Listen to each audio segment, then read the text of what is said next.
আমাৰ বন্ধুবৰ চকাৰ কিবা সকাম এটা পাতিব লাগে আৰু আপোনালোকেতো জানেই দেউৰী সমাজত ৰীতি নীতিত বহুতখিনি বস্তুৰ প্ৰয়োজনীয়তা হয়। সেইটোকে আমি কলপাত কাটিবলৈ আহিছিলোঁ।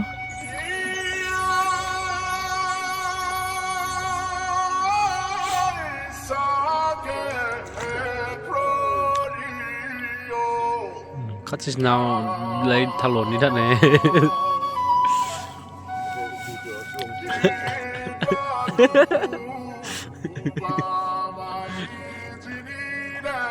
Para soran ni kindu. Bela para.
Sarah